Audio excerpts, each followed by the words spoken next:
My dear friends, I am really sorry, मुझे ध्यान नहीं रहा कि आपका एग्ज़ाम है। क्योंकि देखिए बहुत सारे सब्जेक्ट कोड होते हैं, बहुत सारे स्टूडेंट्स का कमेंट आता है, तो उनको भी देखना पड़ता है। मुझे टाइम नहीं मिल पाया बीएचआई 143 बनाने का, बट मैं आपको यहाँ पे जो मोस्ट इम्पोर्टेंट क्वेश्चन आंसर है, वो दिखा देता हूँ। आप लोग एग्ज़ाम देने से पहले एक बार इसे रिवाइज़ ज़रूर कर लीजिए। एग्ज़ाम में बहुत अच्छे मार्क्स आएँगे, ठीक है? बहुत अच्छे से आप लोग लिखेंगे। यहाँ से जो क्वेश्चन्स आपको दिखाऊँगा, वो क्वेश्चन्स आपके एग्ज़ाम में बहुत अच्छे से मतलब पूछे ही जाएँगे और ईज़ी लैंग्वेज में मैं आपको दिखाऊँगा। ये जो आपका टाइटल है पर्यावरण का इतिहास, ये जो सब्जेक्ट कोड है, इस कोड का ये मकसद है भाई ये पर्यावरण इतिहास के बारे में समझाए। तो इसमें पर्यावरण का क्या इतिहास रहा है हमारी धरती में, ठीक है, दुनिया में। तो पर्यावरण का इतिहास को समझा रहा है, बहुत अच्छा है, ये सब्जेक्ट भी बहुत अच्छा है। तो इसका है मोस्ट इम्पोर्टेंट क्वेश्चन आंसर जो 5 इयर्स पीवाईक्यू के अकॉर्डिंग बनाया गया है। जिसमें से जो रिपीटेड क्वेश्चन्स हैं जो most repeated and most important questions हैं, उनको लिया गया है। जून 26 में एग्ज़ाम देने वाले स्टूडेंट्स और दिसंबर 26 वाले स्टूडेंट्स के लिए बहुत इम्पोर्टेंट है। चैनल में न्यू हो, चैनल को सब्सक्राइब नहीं किए, चैनल को सब्सक्राइब कर लीजिए और अगर कोई भी डाउट हो डायरेक्ट पूछना चाहते हैं तो इंस्टा में मैसेज कीजिए। सो ये आपका है पर्यावरण का इतिहास। क्या है भाई पर्यावरण का इतिहास? सबसे पहला प्रश्न आपके सामने है, नगरीकरण की प्रक्रिया की चर्चा कीजिए, है ना? तो पर्यावरण के अकॉर्डिंग क्या कह रहा है भाई? नगरीकरण, है ना? जो नगर जो बनते हैं, सिटीज़ जो बनते हैं, तो नगरीकरण की क्या प्रक्रिया होती है? उसने किस प्रकार भारतीय उपमहाद्वीप के प्रारंभिक समाजों की पारिस्थितिकी को इकोसिस्टम को क्या-क्या प्रभावित किया, है ना? तो वही बात बोल रहे हैं। तो मैं यहाँ पे आपको समझाऊँगा नहीं, आप क्या कीजिए, एक काम कीजिए हेडफ़ोन का यूज़ कर लीजिए, इसमें मैं सिर्फ़ रीड करूँगा, आपको समझते हुए जाना। मेरा रीड रहेगा और आपका अंडरस्टैंडिंग रहेगा। समझ में आ गया? या आप ये सोचोगे मैं खुद से सुन रहा हूँ और समझ रहा हूँ, सुनते हुए ज़्यादा याद होता है। तो आप ना हेडफ़ोन यूज़ कीजिए और तैयारी कीजिए फटाफट। चलिए, समझाऊँगा नहीं मैं इसमें सिर्फ़ रीड करूँगा।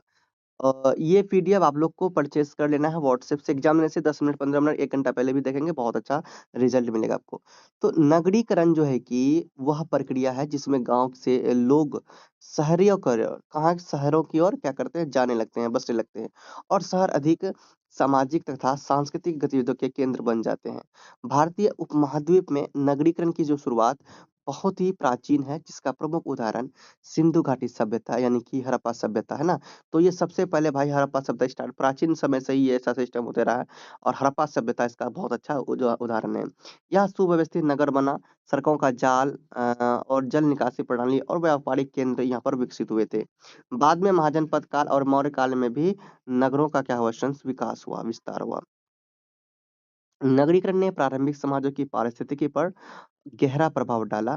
सबसे पहले शहरों के निर्माण के लिए बड़े पैमाने पर वनों की कटाई की गई, जिससे प्राकृतिक संसाधनों का बहुत ही नुकसान हुआ, क्षय हुआ।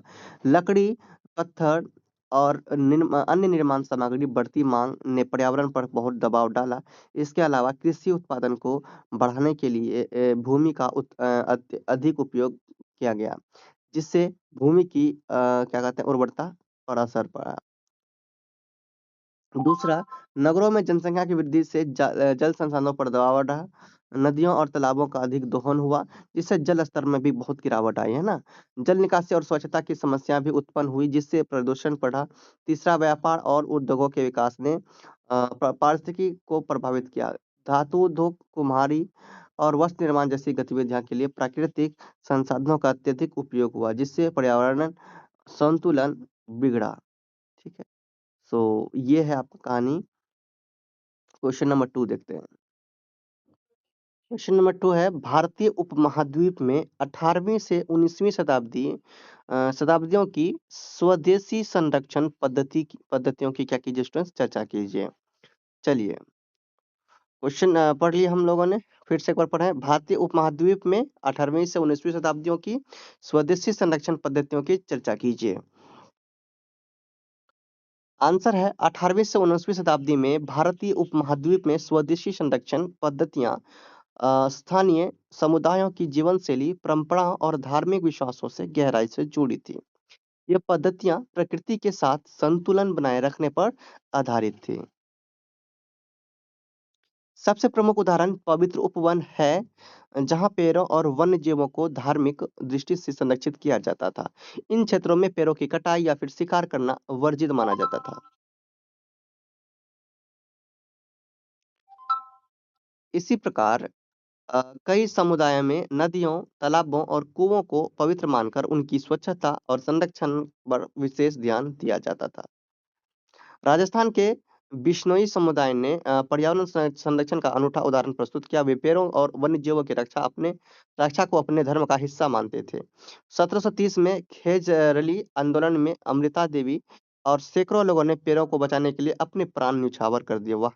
देखो, कृषि क्षेत्र में भी संरक्षण की पद्धतियाँ अपनाई जाती थी, जैसे फसल चक्र और मिश्रित खेती, जैसे जिससे भूमि की उर्वरता बनी रहती थी। जल संरक्षण के लिए तालाब, बावड़ी और जौहर जैसी संरचनाएं बनाई जाती थी, जो वर्षा जल को संग्रहित करती थी, कलेक्ट करती थी। इन स्वदेशी पद्धतियों की विशेषता यह थी कि वे स्थानीय ज्ञान और अनुभव पर आधारित थी तथा पर्यावरण के साथ सामंजस्य स्थापित करती थी। इस प्रकार 18वीं से 19वीं शताब्दियों में भारतीय समाज ने प्रकृति संरक्षण के प्रभावी और टिकाऊ उपाय विकसित किए, जो आज भी प्रासंगिक है। क्वेश्चन नंबर 3 है, भारतीय वन्यजीव प्रारंभिक आधुनिक काल में किस प्रकार प्रतिकूल रूप से प्रभावित हुआ? व्याख्या कीजिए।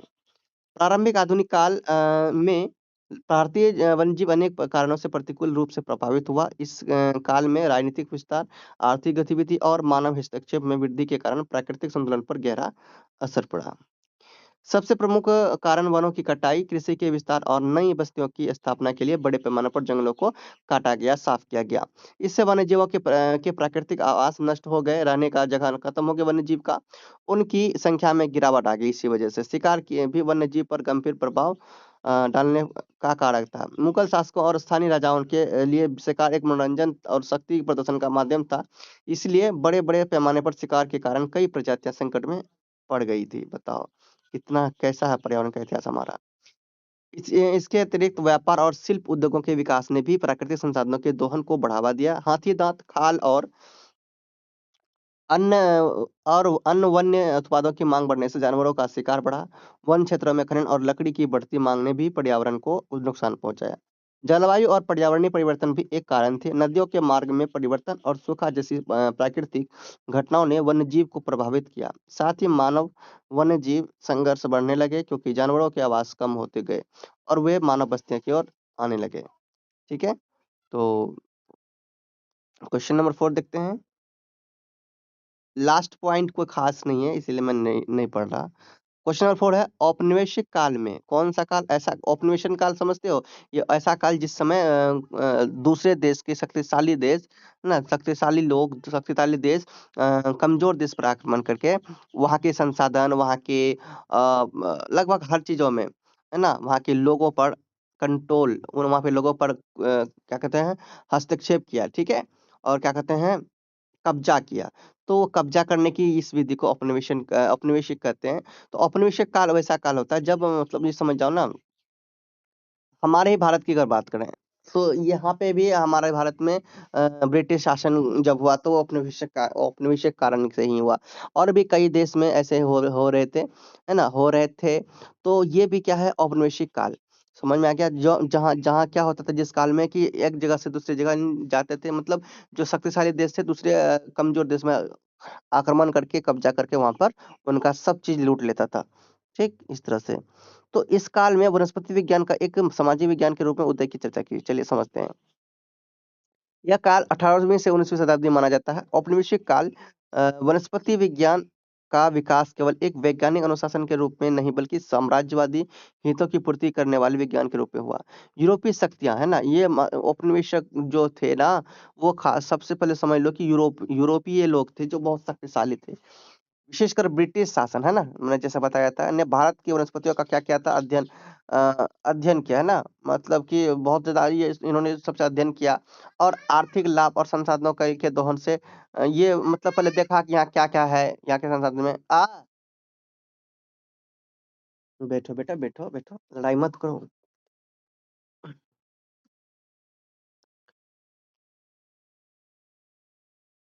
ब्रिटिश ईस्ट इंडिया कंपनी और बाद में औपनिवेशिक सरकार ने विभिन्न सर्वेक्षणों और अनुशासन के माध्यम से भारत की जैव विविधता का विस्तृत विवरण तैयार किया।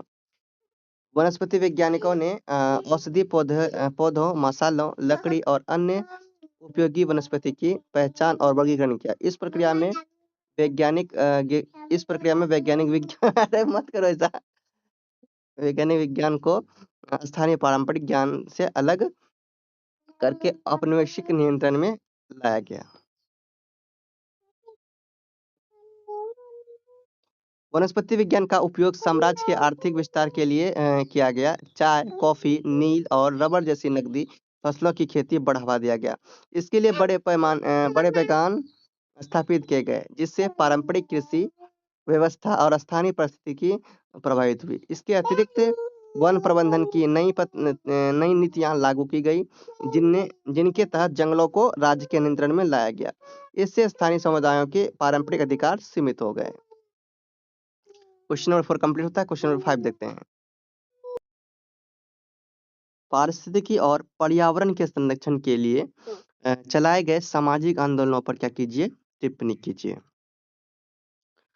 तो पारिस्थितिकी समझ रहे हो कि इकोसिस्टम और ये पर्यावरण एनवायरनमेंट, तो इन दोनों के संरक्षण के लिए चलाए गए सामाजिक आंदोलन पर क्या करना है, टिप्पणी। चलिए, पारिस्थितिकी और पर्यावरण के संरक्षण के लिए भारत में अनेक सामाजिक आंदोलन ने महत्वपूर्ण भूमिका निभाई। ये आंदोलन स्थानीय समुदाय द्वारा अपने प्राकृतिक संसाधन जैसे कि जंगल, जल और भूमि की रक्षा के लिए चलाए गए और उन्होंने पर्यावरणीय चेतना को क्या क्या व्यापक बनाया। सबसे प्रसिद्ध आंदोलन चिपको आंदोलन जो 1970 के दशक में हुआ था, जो उत्तराखंड के पहाड़ी क्षेत्रों में शुरू हुआ और इसमें ग्रामीण विशेषकर महिलाओं ने पेड़ों को बचाने के लिए उनसे चिपक कर खड़े होने की रणनीति अपनाई। इस आंदोलन ने वनों की अंधाधुंध कटाई का विरोध किया और सरकार को वन संरक्षण के लिए नीतियां बदलने पर मजबूर किया। उसके बाद आता है अपिको आंदोलन। इसमें समाज ने क्या किया, तो इसी तरह अपिको आंदोलन में आंदोलन कहाँ चला, कर्नाटक में, जो चिपको से प्रेरित था। जंगलों की रक्षा के लिए जन जागरूकता फैलाने पर इन्होंने भी ध्यान केंद्रित किया। और उसके बाद आता है नर्मदा बचाओ आंदोलन। इसमें क्या हुआ, इस आंदोलन ने बड़े बांधों के निर्माण से होने वाले पर्यावरणीय नुकसान और विस्थापन के मुद्दे को उठाया। इसने विकास और पर्यावरण के बीच संतुलन की आवश्यकता को भी रेखांकित किया। इन आंदोलनों की विशेषता यह रही कि इनमें स्थानीय लोगों की सक्रिय भागीदारी थी। उन्होंने पारंपरिक ज्ञान को महत्व दिया, है ना। इन्होंने यह दिखा दिया कि पर्यावरण संरक्षण की केवल सरकारी जिम्मेदारी नहीं, बल्कि समाज के हर वर्ग की जिम्मेदारी से ही संभव है। सही है। क्वेश्चन नंबर आपका देखिए 6, पारिस्थितिकी नारीवाद के विचारात्मक पहलुओं की क्या कीजिए, संक्षिप्त चर्चा कीजिए। तो पारिस्थितिकी नारीवाद है ना, तो नारीवाद का क्या सिस्टम यहाँ पर समझिए। पारिस्थितिकी नारीवाद एक ऐसा विचारात्मक दृष्टिकोण है जो महिलाओं और प्रकृति के बीच गहरे संबंध को क्या करता है स्टूडेंट्स, रेखांकित करता है। रिपीटेड क्वेश्चन स्टूडेंट्स, इसका जो उदय 20वीं शताब्दी के उत्तरार्ध में हो गया था, पर्यावरणीय नारीवाद यानी इस विचार का, जब पर्यावरणीय संकट और लैंगिक समानता के मुद्दों को एक साथ समझने की आवश्यकता महसूस की गई।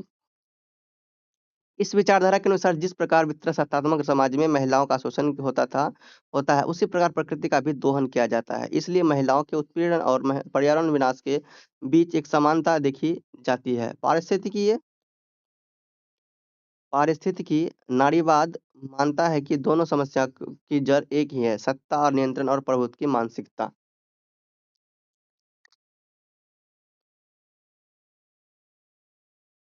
इस सिद्धांत का एक महत्वपूर्ण पहलू यह है कि महिलाएं, विशेषकर ग्रामीण और आदिवासी समुदायों की महिलाएं, प्रकृति के साथ अधिक निकट संबंध रखती है। वे जल, वन और भूमि पर निर्भर रहती है, इसलिए पर्यावरणीय क्षति का सबसे अधिक प्रभाव भी उन्हीं पर पड़ता है। इसी कारण वे पर्यावरण संरक्षण में महत्वपूर्ण भूमिका निभाती है। पारिस्थितिकी नारीवाद प्रकृति के साथ सह अस्तित्व, संतुलन और संवेदनशीलता की वकालत करता है।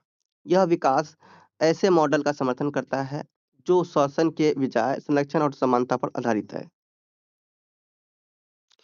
पारिस्थितिकी नारीवाद एक समग्र दृष्टिकोण प्रस्तुत करता है जो लैंगिक न्याय और पर्यावरण संरक्षण को एक साथ जोड़कर एक अधिक न्यायपूर्ण और संतुलित समाज की कल्पना करता है। क्वेश्चन नंबर 6 कंप्लीट होता है। क्वेश्चन नंबर 7 देखिए। पर्यावरणीय इतिहास को परिभाषित कीजिए। क्या पर्यावरण पर्यावरण की क्या इतिहास है?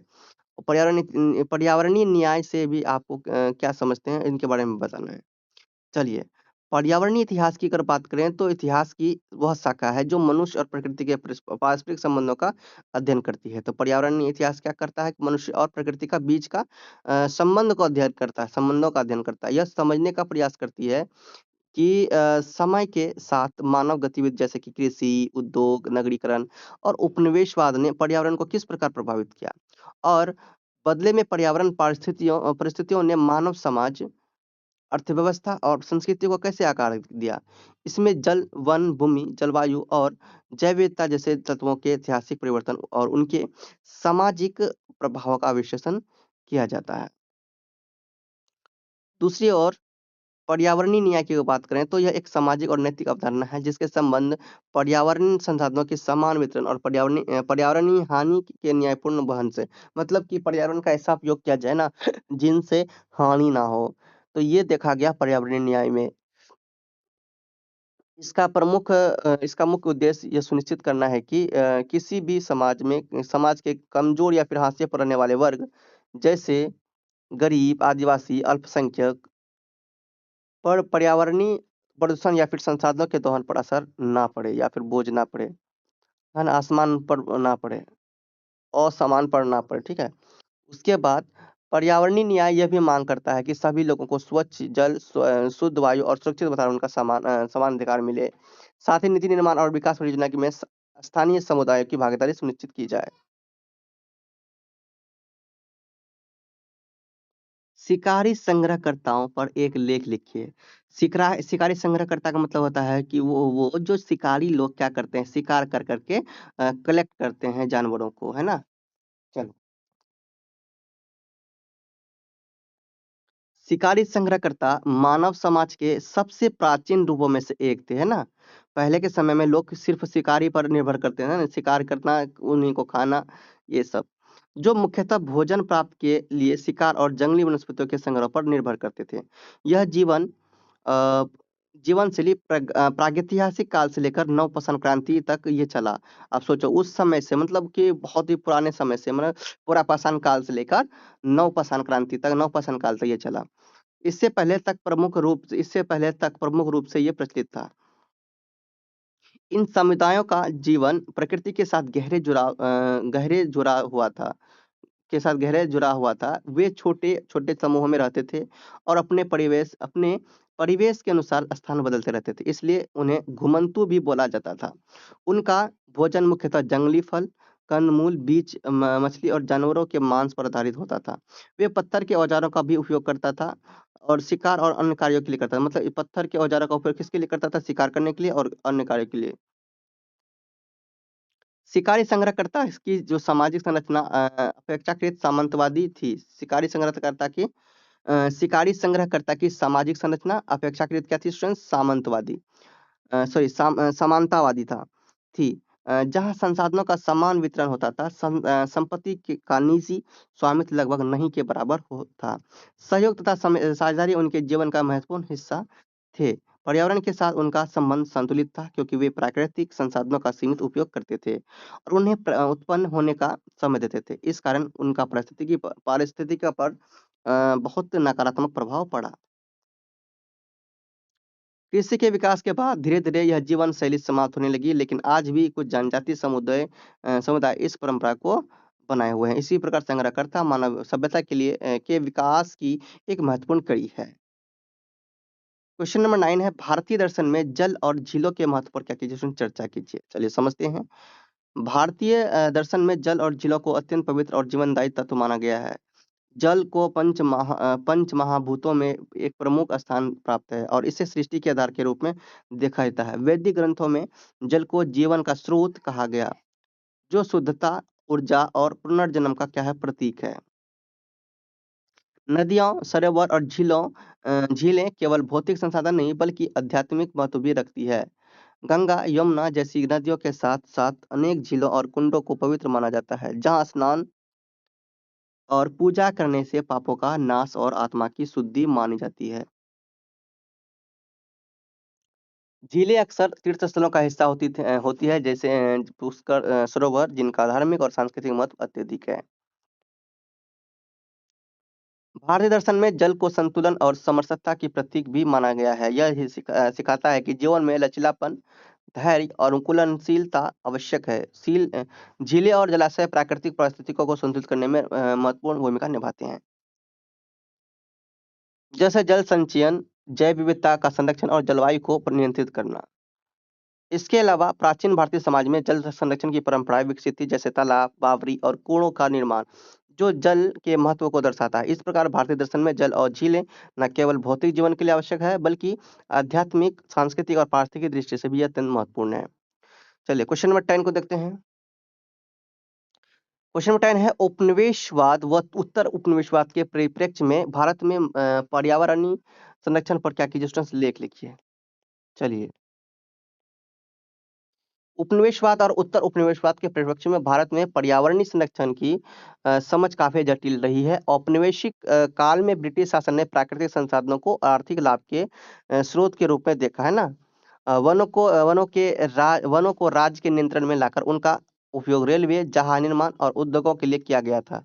इससे पारंपरिक वन प्रबंधन प्रणालियां कमजोर हुई और स्थानीय समुदायों के अधिकार सीमित हो गए। वन कानूनों ने लोगों की जंगलों तक पहुंच नियंत्रित कर दिया, जिससे पर्यावरण और समाज दोनों पर नकारात्मक प्रभाव पड़ा। औपनिवेशिक शासन ने वैज्ञानिक वानिकी की शुरुआत की जिसके उद्देश्य का योजनाबद्ध उपयोग था, लेकिन इसका मुख्य लक्षण संरक्षण नहीं बल्कि संसाधनों का अधिकतम दोहन था। इस प्रक्रिया में जैव विविधता और पारिस्थितिकी संतुलन की अपेक्षा हुई।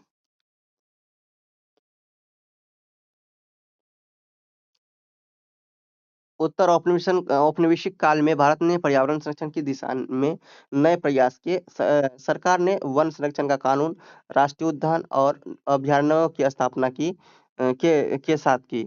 ठीक है, साथ ही चिपको आंदोलन और नर्मदा बचाओ आंदोलन जैसे जन आंदोलन ने पर्यावरणीय जागरूकता को बढ़ाया और विकास की नीतियों पर सवाल उठाया। उत्तर उपनिवेशवादी दृष्टि यह भी बताती है कि संरक्षण के नाम पर कई बार समुदाय को उनके पारंपरिक अधिकारों से वंचित किया गया। इसलिए आज संरक्षण की नीतियों में सतत विकास जो फ्यूचर को जो हाँ आने वाली पीढ़ी को देखते हुए किया जाता है और सतत विकास और सामुदायिक भागीदारी पर जोर दिया गया जाता है। सो इसलिए मैंने 10 क्वेश्चंस आपको मैंने रीड भी करा दिया। अब देखिए मैं ना थोड़ा सा मैं क्वेश्चन पढ़ रहा हूँ और वीडियो को रोक कर आप लोग ना रीड कर लीजिए आंसर को। क्वेश्चन नंबर 11 है पर्यावरण संबंधी चिंता को ध्यान में रखें, विकास नहीं किया जाना चाहिए। ठीक है, तो क्या कह रहे हैं कि पर्यावरण संबंधी चिंता को ध्यान में रखें, बिना विकास नहीं किया जाना चाहिए। व्याख्या कीजिए। ये आप पढ़िए वीडियो को रोक कर, या फिर आप लोग जाके पीडीएफ परचेस कर लीजिए व्हाट्सएप से। क्वेश्चन नंबर 12 है पारिस्थितिकी नारीवाद के सैद्धांतिक पहलुओं पर चर्चा कीजिए।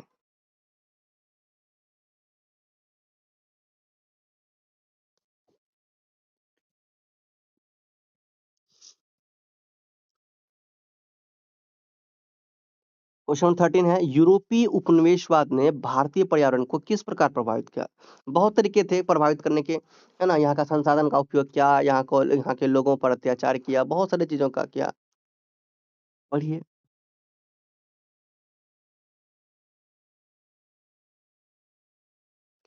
क्वेश्चन नंबर 14 है प्रारंभिक समाजों में मानवीय हस्तक्षेप ने भौतिक पर्यावरण को रूपांतरित किया। भारत में जल तथा वन संसाधनों के संदर्भ में इसकी व्याख्या कीजिए।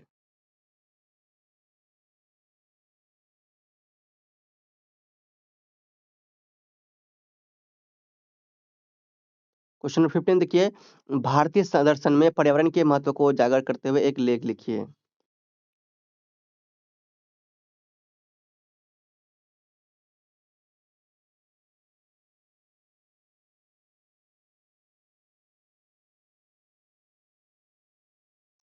क्वेश्चन नंबर 16 है पर्यावरणीय इतिहास पर मुख्य वाद विवादों पर क्या कीजिए स्टूडेंट चर्चा कीजिए।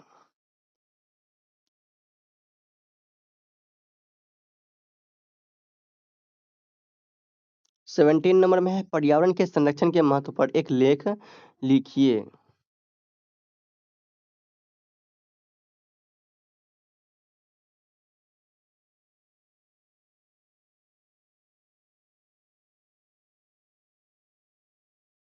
क्वेश्चन नंबर 18 है, उत्तर औपनिवेशिक समाजों में विकास एवं पर्यावरणीय चिंताओं पर क्या कीजिए, एक लेख लिखिए।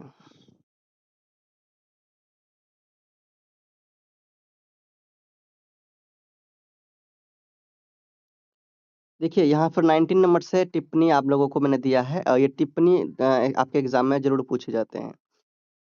क्वेश्चन नंबर यहाँ पे टिप्पणी है, पहला टिप्पणी है आपका पूरा पाषाणकालीन सभ्यताएं, सो देख लीजिए। दूसरा टिप्पणी है आपका सौर ऊर्जा और जीवाश्म ईंधन। तीस तीसरा टिप्पणी है भारतीय उपमहाद्वीप में अफ्रीका पर लाए गए पौधे।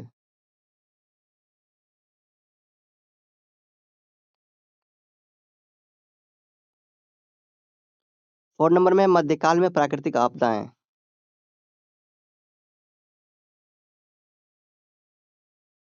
5 नंबर टिप्पणी है आलमा अतः घोषणा, ये सब रिपीटेड क्वेश्चन है भैया।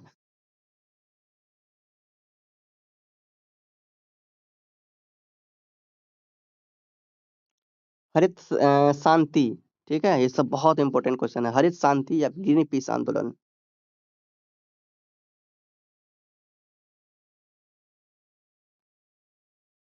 क्वेश्चन नंबर 7 है यहाँ पे टिप्पणी का वैश्विक तथा जलवायु परिवर्तन, इन्हें भी देखना है।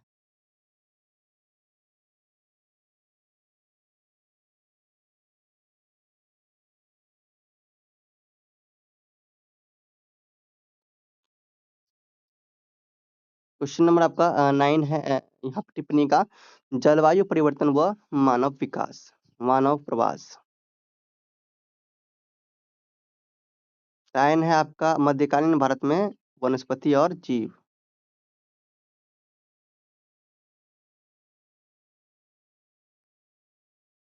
क्वेश्चन नंबर 11 है आपका स्वदेशी संरक्षण प्रथाएं। क्वेश्चन 12 है भारतीय दर्शन में वन। देखिए कितना सारा मैं आपको क्वेश्चन दे रहा हूँ आपके एग्जाम के लिए, कितना साथ दे रहा हूँ। चैनल को सब्सक्राइब नहीं किए हैं, चैनल को जरूर सब्सक्राइब कर लीजिए। पारिस्थितिकी साम्राज्यवाद, और व्हाट्सएप में पीडीएफ परचेस कर लीजिए जाकर। बहुत इजी, बहुत कम प्राइस में आपको परचेस करना है, मिल रहा है यहाँ पर। 14 नंबर में है आपका विकास के सिद्धांत।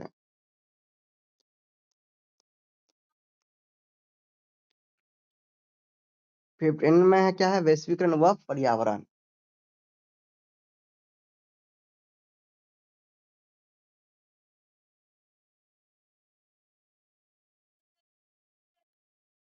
16 नंबर में है पर्यावरणीय न्याय।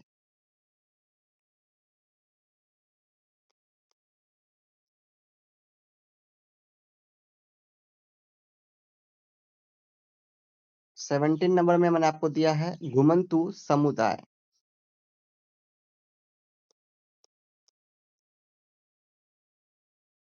18 नंबर में दिया है मध्यकालीन भारत में जल का प्रबंधन, जल प्रबंधन। 18 नंबर में 19 नंबर में है साधारणीय विकास।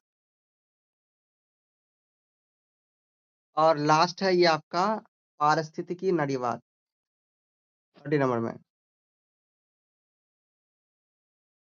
सो इस तरह से आपने क्या देखा कि आपको मैंने यहाँ पर ये जितने भी मोस्ट इंपोर्टेंट क्वेश्चन बनते हैं आपके एग्जाम में, सिर्फ सभी क्वेश्चंस यहीं से बनेंगे भैया। जल्दी से जाके इसे क्या कीजिए भैया, परचेस कर लीजिए। ठीक है, एग्जाम देने से पहले परचेस कीजिए। 10 मिनट भी अगर आप बैठ कर देख रहे हैं, सही से क्वेश्चंस देख रहे हैं, थोड़ा थोड़ा समझ रहे हैं, भैया एग्जाम दे सकते हैं, अच्छे मार्क ला सकते हैं। तो आप लोग चलिए एग्जाम दीजिए, एग्जाम बहुत अच्छा जाएगा। और जितने भी अब सब्जेक्ट कोड है वो नेक्स्ट कोड का आप लोग व्हाट्सएप से परचेस कर ही लीजिएगा। नोट्स एंड जितने भी नोट्स आप परचेस करोगे ना, सबका वीडियो यहाँ पे मिलेंगे, पता है। सो मिलते हैं नेक्स्ट में, तो bye. Don't forget to subscribe. जानते बोलिए प्रेम से रहो, प्रेम से पढ़ो, प्रेम से बोलो। All the best.